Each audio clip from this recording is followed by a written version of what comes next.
for English 102 in the spring, and my name is Steph Hankinson, and I'm your instructor. And a lot of you know me. A lot of you've taken English 99, English 101 with me in the past. And so now we're going to do some work together for this whole quarter on improving our writing, reading, and critical thinking. And what this video is going to show you is basically at the beginning of each week I'll walk you through what I'm sort of expecting you to do on Canvas, and occasionally I'll give you these screenshot videos where you can navigate the Canvas site with me, and if you have any questions about where things are, especially links or attachments, these will tell you how to manage that. And so it's really the best thing that you can listen to at the beginning of each week, just to make sure you know like what I'm expecting you to do for that week. So welcome to English 102.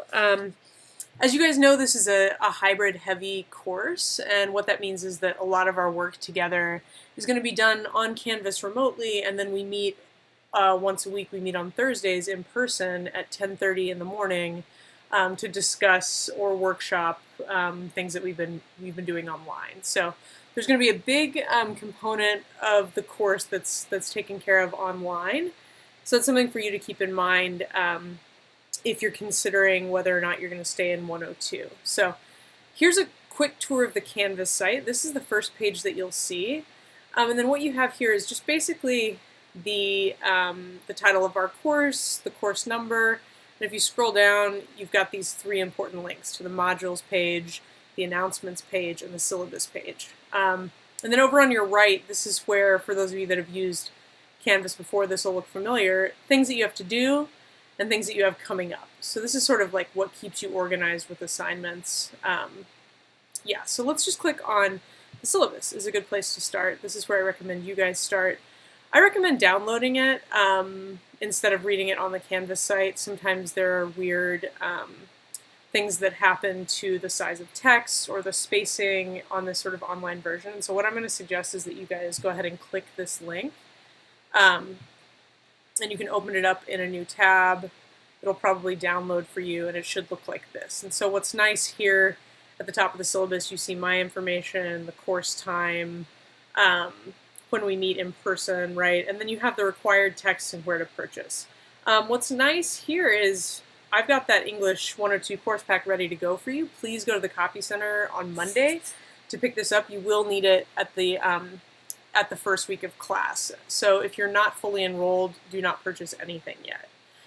Salvage the Bones. This is the link to the Amazon page for that novel. I Am Not Your Negro is a film. You get this for free if you're an Amazon Prime member. We'll be watching this sometime, I think, week 3. And this is a really important link. Writer, Thinker, Maker, or WTM is what I call it on a lot of the pages on our Canvas site for our weekly readings and stuff, and this is the link to that textbook, so you don't need to purchase that. I'll let you read through this on your own. Some other things you need to be familiar with are having internet access daily, checking Canvas daily, and you really need to be kind of a self-starter to be successful in 102 with this heavy hybrid version.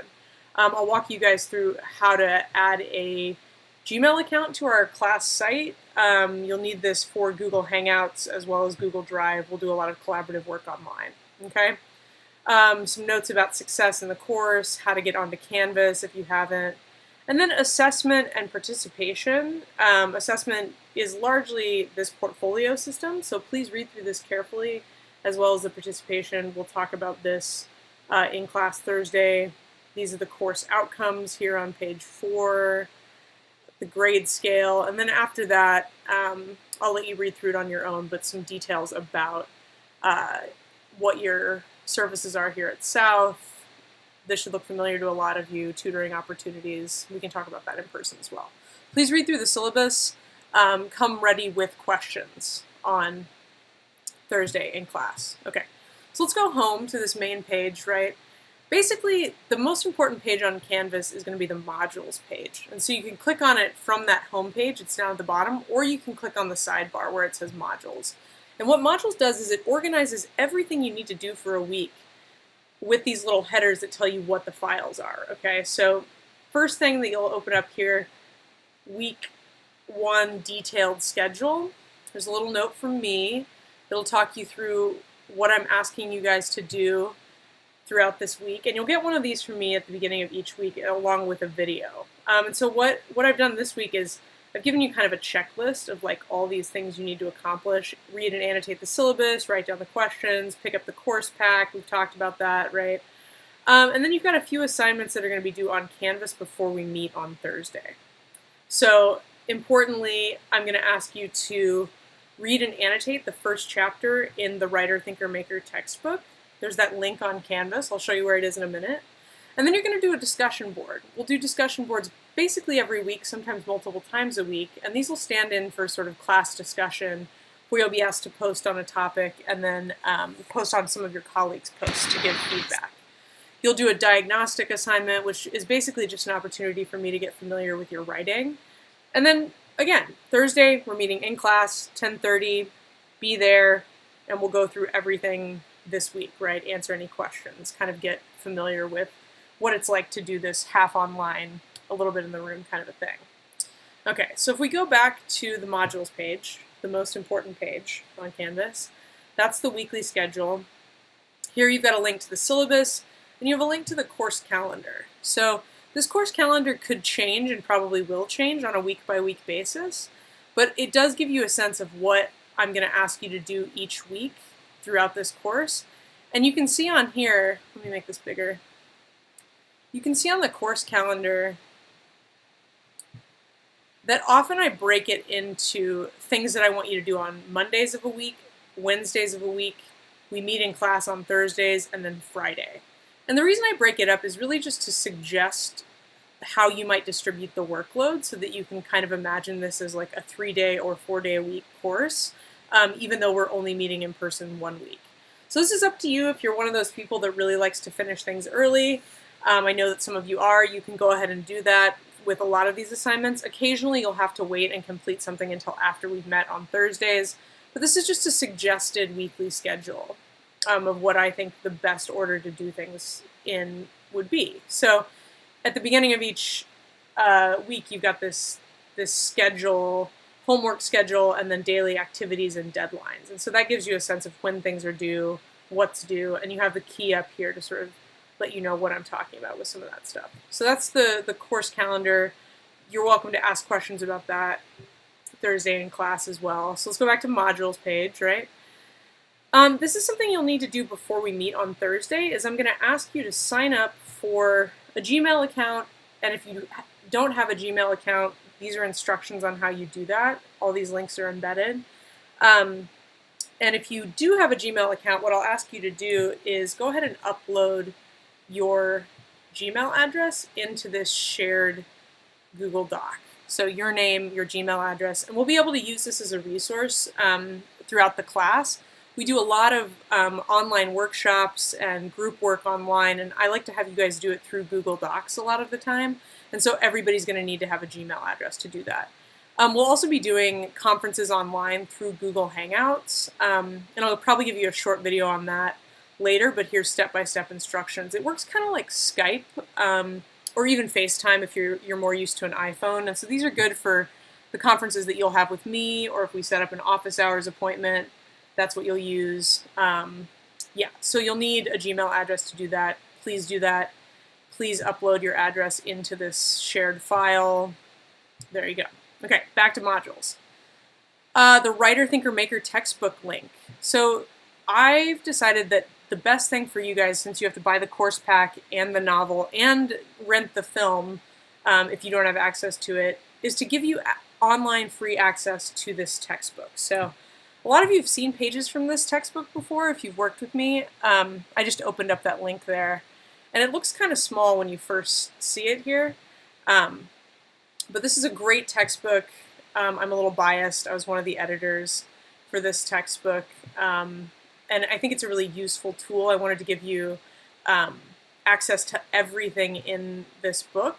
What I'll ask you to do is, when you're doing annotations for this textbook, you'll need to take them on a piece of paper in a notebook. And as you can see, this is like the whole deal, all right?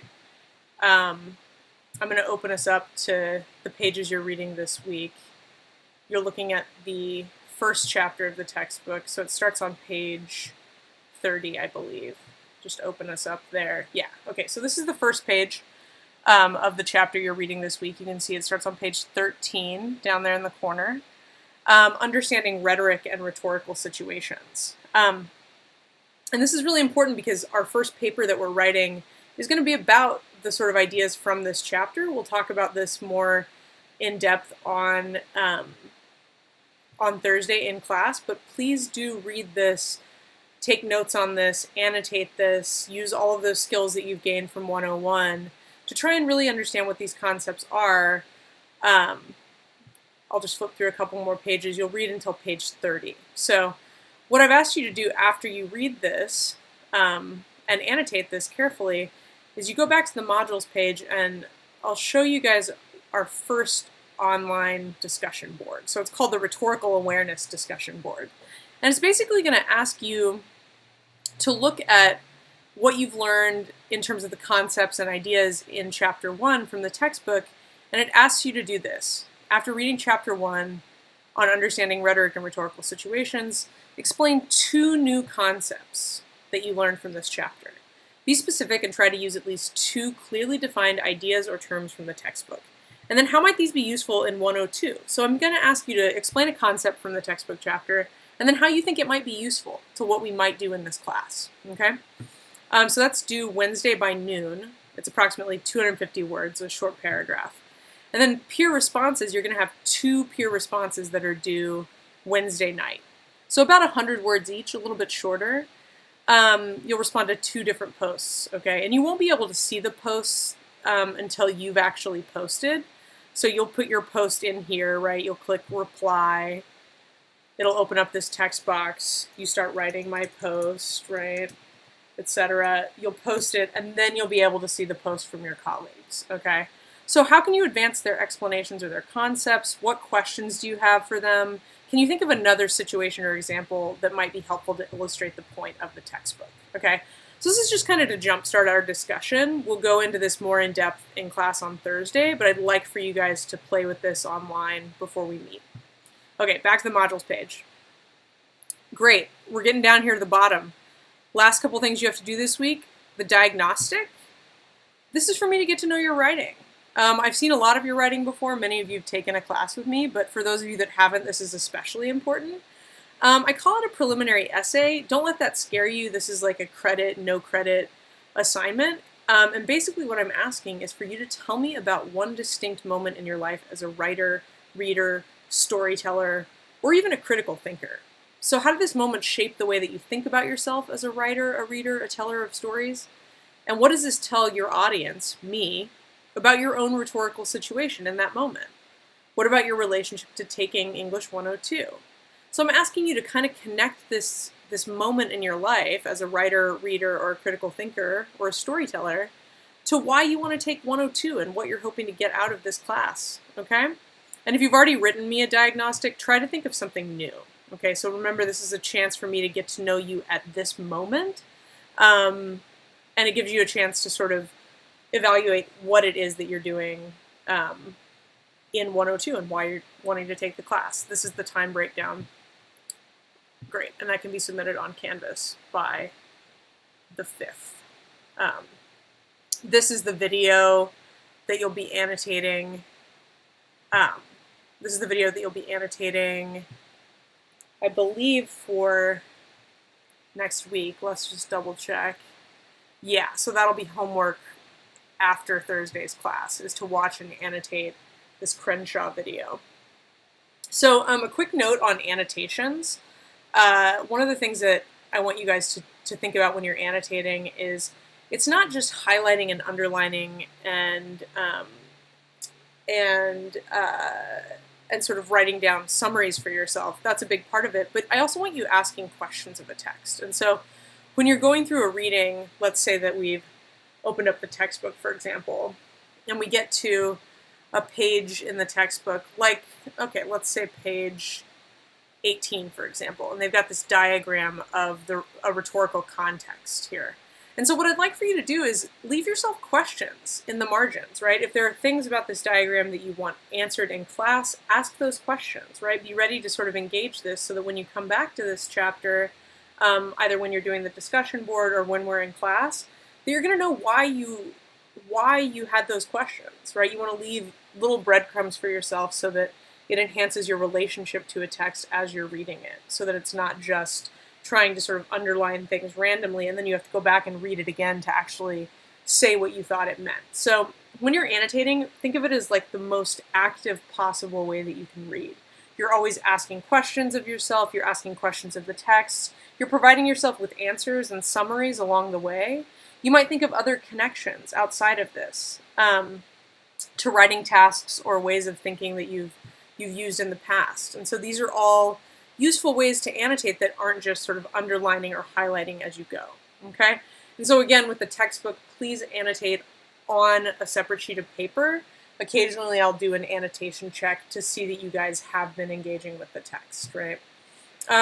So yeah, that's week 1, and that's a sort of preview of our Canvas site. You can see our assignments page here, lists upcoming assignments, the discussion board, has our discussion boards, pages.